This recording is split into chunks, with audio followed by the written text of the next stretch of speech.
प्रिय विद्यार्थियों, आज हम पाठ 16 का अध्ययन कर रहे हैं, जिसका शीर्षक है पानी की कहानी।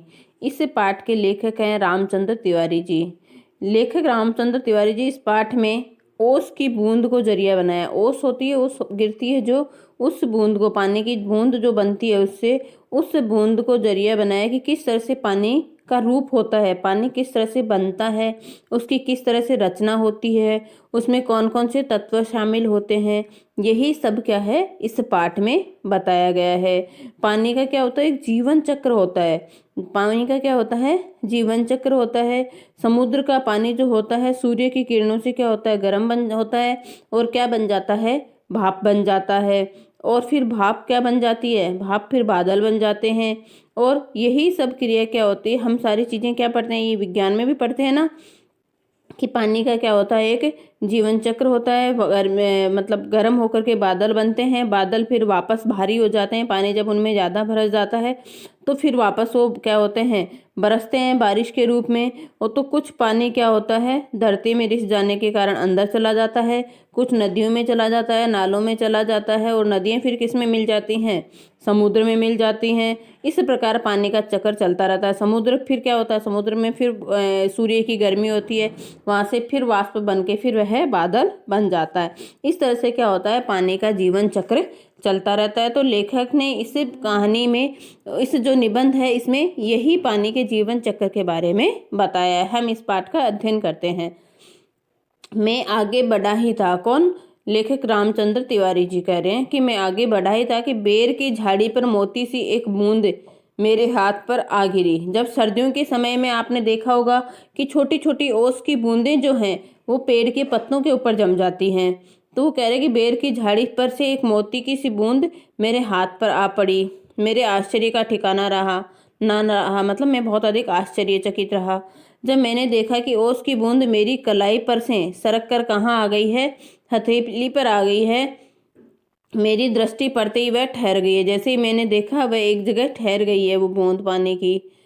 थोड़ी देर में मुझे सितार के तारों की झनकार सुनाई देने लगी। मैंने सोचा कि कोई बजा रहा होगा सितार। चारों ओर देखा, कोई नहीं था। फिर अनुभव हुआ कि ये स्वर मेरी हथेली से निकल रहा है। ये स्वर कहाँ से निकल रहा है, मेरी हथेली से निकल रहा है।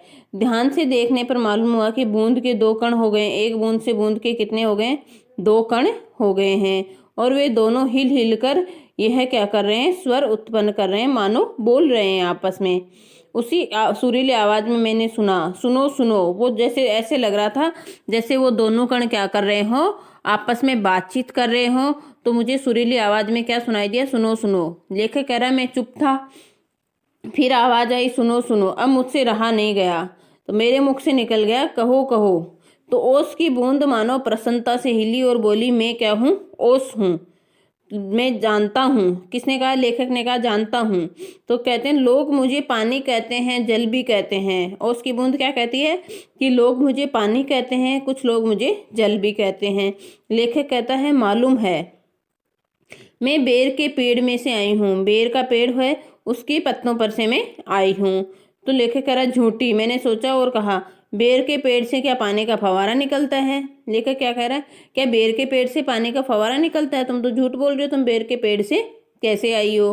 तो बूंद फिर हिली, मानो मेरे अविश्वास से उसे दुख हुआ। बूंद क्या फिर से हिलती, ऐसा लग रहा था जैसे मैंने उस पर विश्वास नहीं किया, उससे क्या हुआ है, उसे बहुत अधिक दुख हुआ है।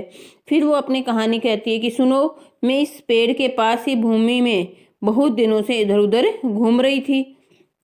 मैं कणों का हृदय टटोलती फिरती थी कि एकाएक पकड़ी गई। मैं क्या कर रही थी, कणों का हृदय टटोलती हुई घूम रही थी कि एकाएक पकड़ी गई। तो लेखक कह रहा है कैसे, वह जो पेड़ तुम देखते हो ना, वह ऊपर ही इतना बड़ा नहीं है, पृथ्वी में भी लगभग इतना ही बड़ा है। पृथ्वी के अंदर भी क्या है, बहुत अधिक, उसकी जड़ें बहुत अधिक गहरी हैं। उसकी बड़ी जड़ें, छोटी जड़ें, जड़ों के रोए, वे रोए बड़े क्या होते हैं, निर्दयी होते हैं। वो बहुत अधिक निर्दयी होते हैं। मुझ जैसे असंख्य जलकणों को वो बलपूर्वक पृथ्वी में से खींच लेते हैं। कुछ को तो पेड़ एकदम खा जाते हैं और अधिकांश का सब कुछ छीनकर उन्हें बाहर निकाल देते हैं। एक बार वापस सुन लेना क्या कहना चाह रही हैं। जैसे क्या होता है, पेड़ होते हैं, पेड़ की जड़ें अंदर होती हैं, तो पेड़ क्या करते हैं, पृथ्वी के अंदर से जो नमी सोखते हैं, तो वो पानी सोखते हैं। तो कुछ को तो बिल्कुल खा जाते हैं, कुछ का जो जितने भी उसके जितने पोषक तत्व होते हैं वो खत्म करके उन्हें बाहर फेंक देते हैं। तो ओस की बूंद ये बताना चाह रही कि ये जो पेड़ है ये क्या करता है, मुझे पृथ्वी पर के अंदर से खींच लाया और बाहर निकाल दिया। क्रोध और घृणा से उसका हो रहा था क्या, शरीर कांप रहा था। तुम क्या समझते हो कि वे इतने बड़े यूं ही खड़े हैं, कि तुम क्या समझते हो ये पेड़ जो है इतने बड़े ऐसे ही खड़े हैं? उन्हें इतना बड़ा बनाने के लिए मेरे असंख्य बंधुओं ने अपने प्राण नाश किए हैं। और उसकी बूंद क्या कर रही है कि मेरे जो पानी की बूंदे हैं असंख्य, उन्होंने क्या किया है, अपने प्राणों का नाश किया है इन पेड़ों को इतना बड़ा बनाने में। लेखक कह रहा मैं बड़े ध्यान से उसकी कहानी सुन रहा था। वो बताई जा रही थी, हाँ तो मैं भूमि के खनिजों को अपने शरीर में घुलाकर आनंद से फिर रही थी। भूमि के अंदर में उनके जो भूमि के अंदर जितने भी खनिज हैं उनको अपने शरीर में घोल करके मैं आनंद से अंदर भूमि के अंदर ही घूम रही थी कि दुर्भाग्यवश एक रोए से मेरा शरीर छू गया, अर्थात जो जड़ है, पेड़ की जड़ है, उसके रोए से मेरा शरीर छू गया। मैं काफी दूर भागने का प्रयत्न किया परंतु वे पकड़कर छोड़ना नहीं जानते।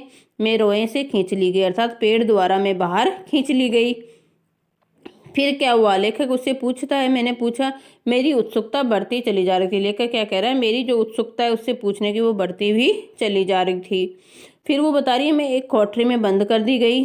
थोड़ी देर बाद ऐसा जान पड़ा कि कोई मुझे पीछे से धक्का दे रहा है और कोई मानो हाथ पकड़कर आगे को खींच रहा है। मेरा एक भाई भी वहां लाया गया, उसके लिए स्थान बनाने के कारण मुझे दबाया जा रहा था। आगे एक और बूंद मेरा हाथ पकड़ कर ऊपर खींच रही थी।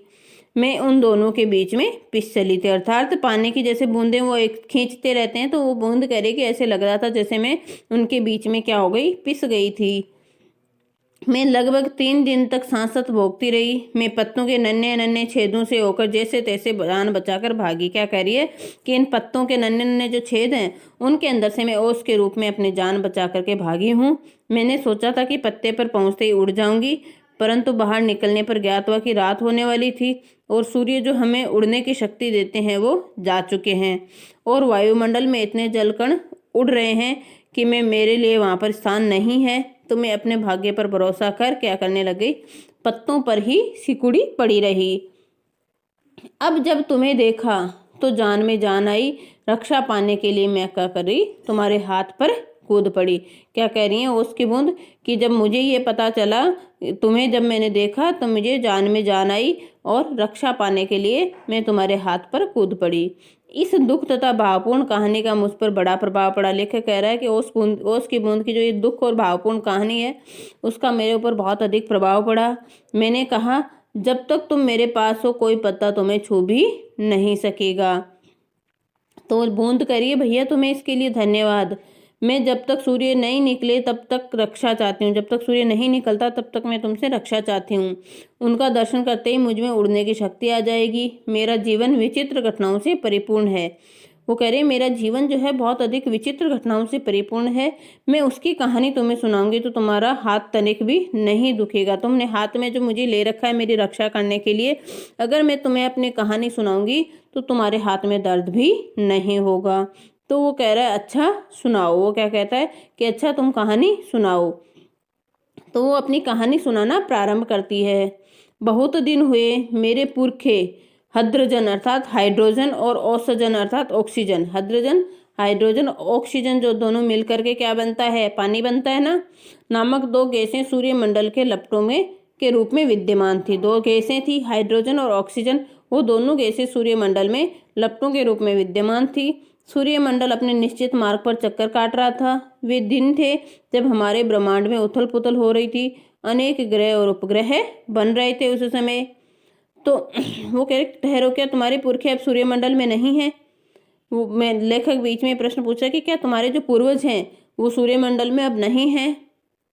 तो वह उत्तर दे रही है, उनके वंशज अपने भयावह लपटों से अब भी उनका मुख उज्जवल किए हुए हैं। उनकी जो वंशज हैं वो भयानक लपटों से अब भी उनका मुख उज्जवल किए हुए हैं। हाँ, तो मेरे पुरखे बड़ी प्रसन्नता से सूर्य के धरातल पर नाचते रहते थे। एक दिन की बात है कि दूर एक प्रचंड प्रकाश पिंड दिखाई पड़ा, बहुत अधिक प्रचंड प्रकाश पिंड दिखाई पड़ा। उनकी आंखें चौंधियाने लगी, जो मेरे पुरखे हैं उनकी आंखें चौंधियाने लगी। यह पिंड बड़ी तेजी से सूर्य की ओर बढ़ रहा था। ज्यों ज्यों पास आता जाता उसका आकार बढ़ता जाता था। यह सूर्य से लाखों गुना बड़ा था उनकी महान आकर्षण शक्ति से हमारा सूर्य कांप उठा। ऐसा ज्ञात हुआ कि उस ग्रह राज से टकराकर हमारा सूर्य क्या हो जाएगा, चूर्ण हो जाएगा, नष्ट हो जाएगा। लेकिन वैसा नहीं हुआ। सूर्य से सहस्त्रों मील दूर ही में से ही घूम चला, परंतु उसकी भीषण आकर्षण शक्ति के कारण सूर्य का एक भाग टूटकर उसके पीछे चला। सूर्य से टूटा हुआ भाग इतना भारी खिंचाव संभाल नहीं सका और कई टुकड़ों में टूट गया। उन्हीं में से एक टुकड़ा क्या है, हमारी पृथ्वी है। ये प्रारंभ में एक बड़ा आग का क्या थी, गोला थी। तो मैंने पूछा, लेखक ने पूछा कि ऐसा, परंतु उन लपटों से तुम पानी कैसे बनी, उन लपटों से तुम पानी के रूप में कैसे परिवर्तित हुई। तो वो कह रहे मुझे ठीक पता नहीं, हाँ यह सही है कि हमारा ग्रह ठंडा होता चला गया और मुझे याद है कि अरबों वर्ष पहले में हाइड्रोजन और ऑक्सीजन के रासायनिक क्रिया के कारण पहले अरबों वर्ष पहले हाइड्रोजन और ऑक्सीजन के रासायनिक क्रिया के कारण मैं उत्पन्न हुई हूँ। उन्होंने आपस में मिलकर अपना प्रत्यक्ष अस्तित्व गंवा दिया और मुझे उत्पन्न कर दिया। मैं उन दिनों भाप के रूप में पृथ्वी के चारों ओर घूमती फिरती थी। उसके बाद न जाने क्या हुआ, जब मुझे होश आया तो मैंने अपने को किस रूप में, ठोस बर्फ के रूप में पाया। मेरा शरीर पहले भाप रूप में था, वह अत्यंत छोटा हो गया था। वह पहले से कोई 70वां भाग रह गया था।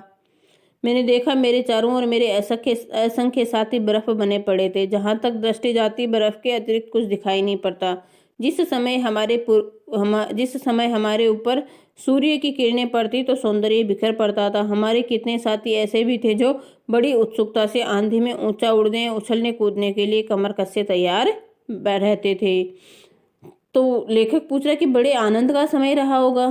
तो करिए बड़े आनंद का, कितने दिनों तक, कई लाख वर्षों तक है। कई लाख, हाँ चौंको नहीं, मेरे जीवन में 100-200 वर्ष दाल में नमक के समान है। मतलब मेरा जो जीवन है वो कई लाखों वर्ष पुराना है। मैंने ऐसे दीर्घ जीवी से वार्तालाप करते जान अपने को धन्य माना और ओस की बूंद के प्रति क्या हो गई, मेरी श्रद्धा बढ़ती चली गई। हम शांति से बैठे एक दिन हवा से खेलने की कहानियां सुन रहे थे। क्या कह रही हैं ओस की बूंद की, हम शांति से बैठे हुए एक दिन हवा से खेलने की कहानियां सुन रहे थे कि अचानक ऐसा अनुभव हुआ मानो हम सरक रहे हों। सबके मुख पर हवाएं उड़ने लगी। अब क्या होगा। इतने दिन आनंद से काटने के पश्चात अब दुख सहन करने का साहस हम में नहीं था।